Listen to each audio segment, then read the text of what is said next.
Imagine yourself sitting at a dinner table, 5 or 7 people, and all of them are talking at the same time. Do you know what that feels like? That's what feeling overwhelmed in your head feels like when there are multiple voices talking at the same time. It's a mess. But who am I to tell you that, right? You already knew that. Hi, I'm Chetna. I'm a positive action coach, and you're tuned into my Speak, Listen series. Speak, listen, act. It's truly that simple. But what does that have to do with feeling overwhelmed, you ask? Well, I'm going to tell you how to not feel overwhelmed. I'm going to tell you how you can avoid throwing yourself in that kind of a downward spiral. Here's the thing. You are overwhelmed because there are too many voices speaking at the same time, which means what?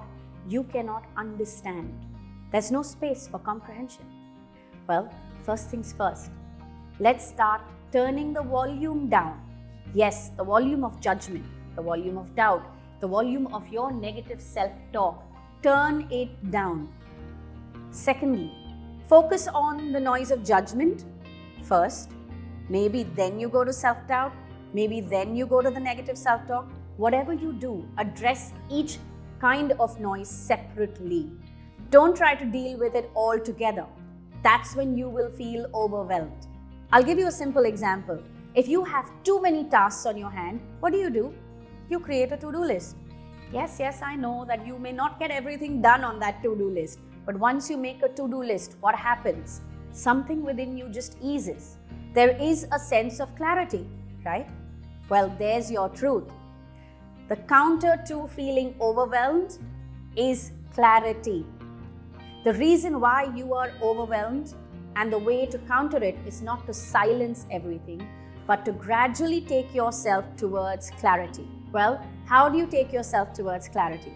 You breathe, you think, and you try to answer your questions. Here's what you want to answer. These are your 3 questions. What do I want? Yes, a lot of times when you ask people what do they want, they'll tell you what they don't want. Ask yourself that, and maybe just now you thought about, oh, I don't know, but I know what I don't want. First, come to clarity about what do you want in one single crisp sentence. The second question, what are you afraid of? You don't want to get overwhelmed? Then face your fears. Write it down in short, crisp sentences. And number 3, what can I do immediately? What's the next step that I can take? Think about this.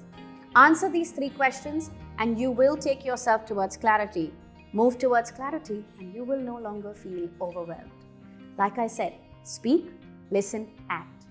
It's truly that simple.